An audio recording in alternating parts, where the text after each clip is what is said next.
प्यारे भक्तों, आज इस वीडियो में हम आपको श्री राम रावण के अंतिम युद्ध के बारे में सुनाएंगे। श्री राम द्वारा रावण वध।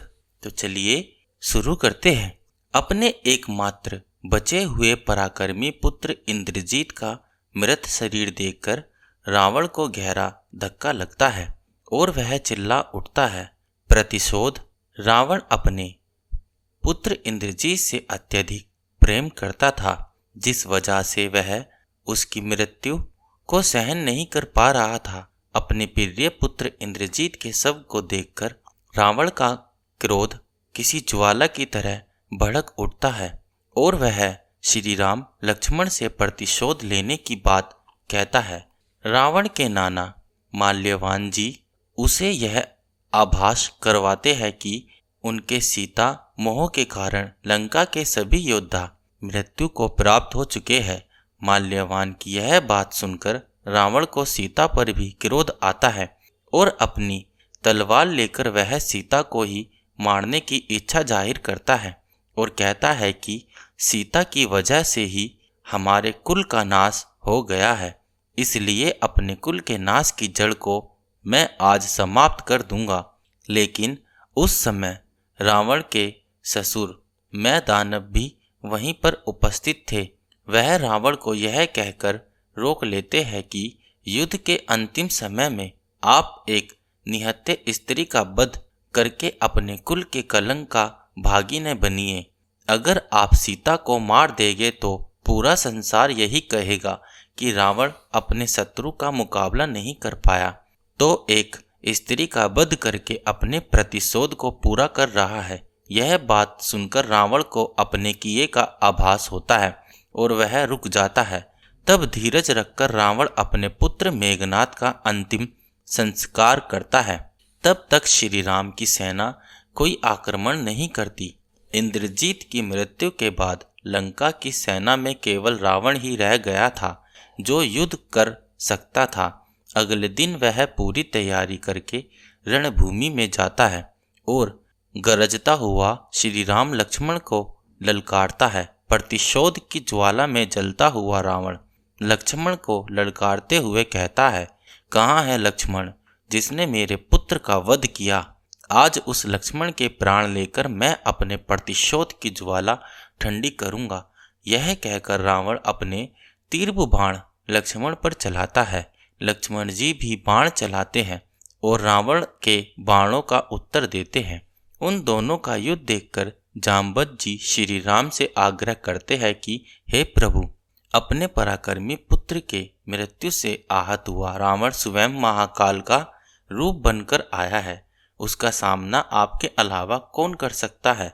इसलिए कृपा कर आप स्वयं जाकर युद्ध में उसका सामना कीजिए। जामवंत का परामर्श श्री राम स्वीकार करते हैं और रावण से युद्ध करने के लिए सामने आ जाते हैं। श्री राम के सामने आते ही रावण फिर से उन्हें ललकारता है और उनसे प्रतिशोध लेने की बात कहता है। लेकिन श्री राम रावण के अहंकार का ज्ञान करवाते हैं, उसे उसकी दुर्दशा का आभास करवाते हैं कि कैसे उसके एक दुष्कर्म के कारण पूरी लंका का विनाश होने को है।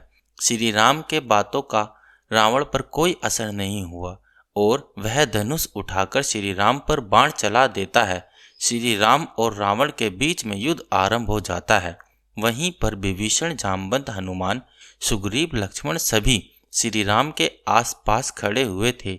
विभीषण को देखकर रावण को उस पर क्रोध आता है, क्योंकि उसी कुलद्रोही के कारण उसके सभी मित्रों की मृत्यु हो गई है। यही सोचकर रावण विभीषण को मारने के लिए घातक शक्ति उस पर चला देता है और बोलता है कि इस शक्ति से तुझे भगवान भी नहीं बचा सकते। विभीषण के प्राण संकट में देखकर श्री राम आगे आकर रावण द्वारा चलाई गई शक्ति अपने सीने पर ले लेते हैं। उस शक्ति के कारण श्री राम के वृक्ष स्थल पर घाव हो जाता है और वे जख्मी हो जाते हैं। श्री राम की यह हालत देखकर विभीषण को रावण पर क्रोध आ जाता है और वह रावण से लड़ने के लिए उसके सामने चले जाते हैं। दोनों में युद्ध आरंभ हो जाता है। उसी समय जामवंत भी विभीषण की सहायता के लिए आगे आते हैं और अपने दोनों हाथों से रावण के बगल में प्रहार करते, जिसे रावण अचेत हो जाता है। रावण को मूर्छित देखकर उसका सारथी उसके रथ को पीछे ले जाता है, लेकिन कुछ ही समय बाद होश में आते ही रावण दुगनी तेजी से रणभूमि में आ जाता है और गरजने लगता है। श्री राम उसकी ललकार सुनकर आते हैं और दोनों में फिर से युद्ध शुरू हो जाता है।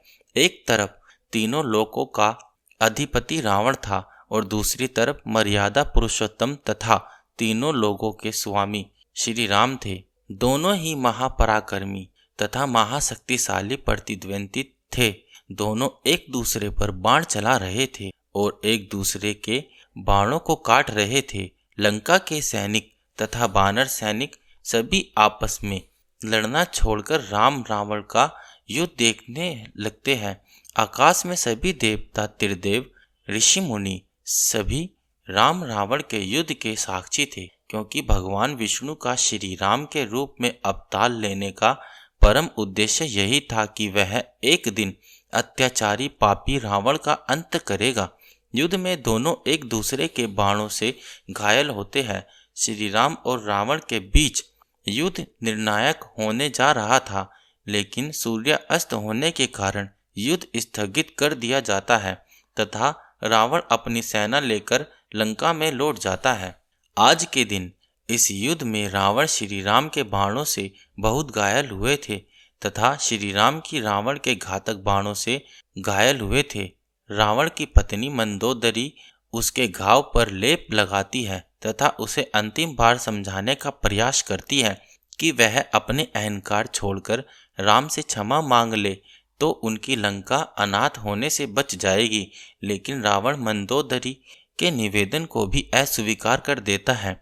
दूसरी तरफ लक्ष्मण जी श्री राम के घाव पर स्नेह लेप लगाते हैं। श्री राम तथा रावण दोनों की सेनाओं में रात के समय यही चर्चा चल रही थी कि कल के युद्ध में हार जीत का निर्णय हो जाएगा। अवश्य ही कल का युद्ध बड़ा भयंकर होगा। अगले दिन सूर्य उदय होता है और युद्ध भूमि में सन्नाटा पसरा हुआ था, क्योंकि कुछ ही देर में वहां पर एक महाप्रलयंकारी युद्ध होने जा रहा था। राम रावण का यह विनाशकारी युद्ध इतिहास में एक ही बार हुआ। श्री राम और रावण के बीच होने वाला यह युद्ध देखने के लिए स्वयं देवता भी प्रकट हुए थे। दूसरी तरफ लंकापति रावण भी अपने सभी अस्त्र शस्त्र तैयार करके अपने निर्णायक युद्ध के लिए अपनी सेना लेकर आया। दूसरी ओर श्री राम की सेना भी पूरी तत्परता से आज के निर्णायक युद्ध के लिए तैयार थी। एक तरफ रावण अपने विशाल रथ पर सुसज्जित होकर युद्ध भूमि में आता है, वहीं दूसरी ओर श्री राम नंगे पैर भूमि पर खड़े थे।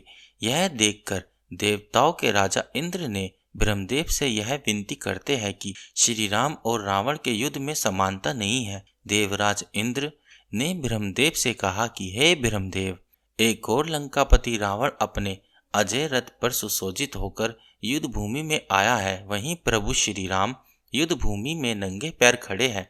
यह युद्ध समानता का नहीं है, इसलिए कृपा करके इसका कोई समाधान बताए।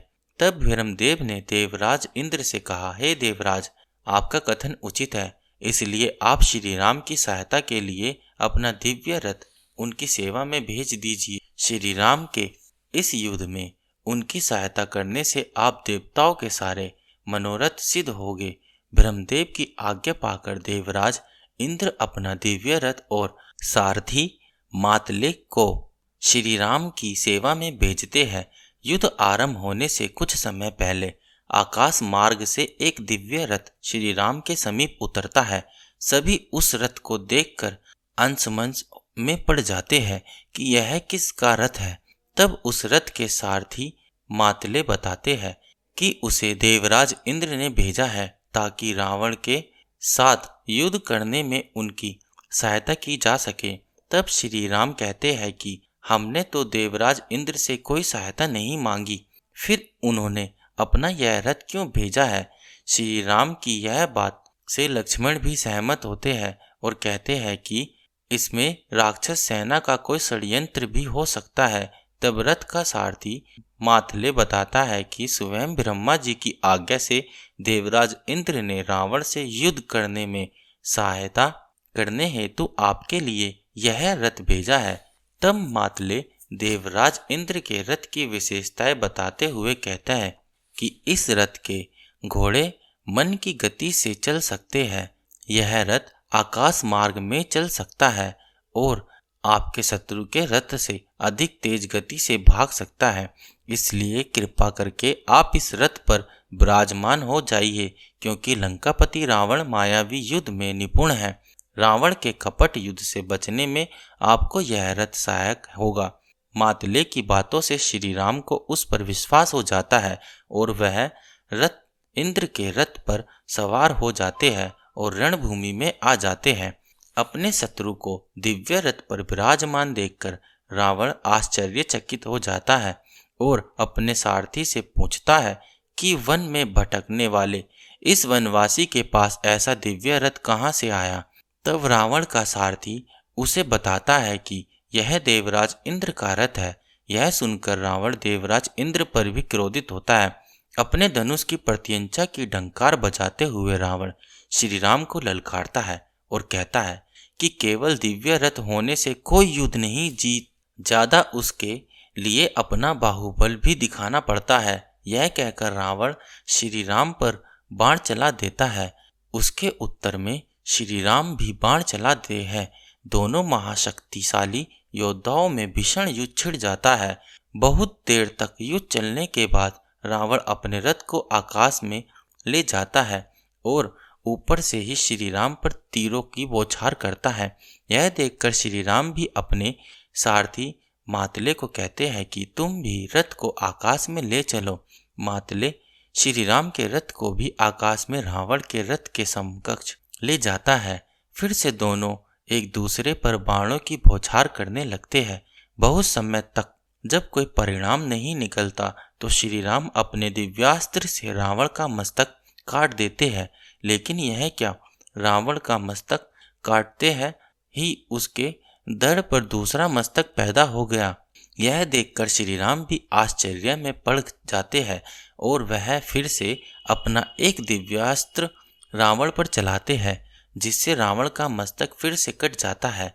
मस्तक कटते ही रावण का दूसरा मस्तक फिर से आ जाता है और रावण जोर जोर से हंसने लगता है। यह सब देखकर श्री राम थोड़े विचलित होने लगते हैं और वह बारंबार रावण का दिव्यास्त्र चलाते हैं, जिनसे रावण का मस्तक कट के गिर जाता है। लेकिन जितनी बार भी रावण का मस्तक कटता है उतनी ही बार एक नया मस्तक वहां पर उगता जाता है। यह सब देखकर विभीषण जी ऊपर श्री राम के समीप जाकर उन्हें रावण के अमृत का रहस्य बताते हैं। विभीषण श्री राम से कहते हैं, हे राम, रावण का मस्तक काट देने से उसकी मृत्यु कभी नहीं होगी, क्योंकि ब्रह्मदेव के वरदान के कारण उसकी नाभि में अमृत है। नाभि में अमृत होने के कारण उसी का मस्तक कटने के बाद तुरंत दूसरा मस्तक उग जाता है। यदि आप रावण का अंत करना चाहते हैं तो उसके नाभि में स्थित अमृत को नष्ट करना होगा, तभी रावण की मृत्यु हो सकती है। यह रहस्य जानकर श्री राम अपना महाशक्तिशाली महाअस्त्र संधान करके रावण पर चला देते हैं। वह तीर जाकर रावण की नाभि पर लगता है, जिससे रावण की नाभि में स्थित सारा अमृत नष्ट हो जाता है। तब श्री राम एक और दिव्यास्त्र मंत्र उपचार करके रावण पर चला देते हैं। वह तीर लगते ही रावण धराशायी हो जाता है और श्री राम कहता हुआ आकाश से लुढ़कता हुआ भूमि पर आ गिरता है और मृत्यु को प्राप्त हो जाता है। और इस प्रकार असुर राज लंकापति तथा त्रिलोकाधिपति रावण का अंत हो जाता है। रावण का अंत होते ही तीनों लोग श्री राम की जय जयकार करने लगते हैं। देवता भी श्री राम के ऊपर पुष्प वर्षा करते हैं, क्योंकि उनके इतने वर्षों के मनोरथ को आज श्री राम ने सफल कर दिया था। रावण देवताओं का परम शत्रु था, क्योंकि नवग्रह उसके अधीन थे तथा देवराज इंद्र भी उससे भयभीत रहते थे। रावण को ब्रह्मा देव से यह वरदान प्राप्त था कि कोई भी देवता, असुर, नाग, किन्नर, गंधर्व उसको मार नहीं सकते। लेकिन अपने अहंकार के कारण रावण यह भूल गया था कि उसके वरदान में उसे मानव से सचेत नहीं किया गया था। इसके पीछे कारण यह था कि रावण मनुष्य को तुच्छ समझता था और वह सोचता था कि एक मनुष्य मुझे चाहकर भी मार नहीं सकता। इसलिए उसने अपने वरदान में मानव से बचाव के लिए नहीं कहा था। रावण के अहंकार के कारण हुई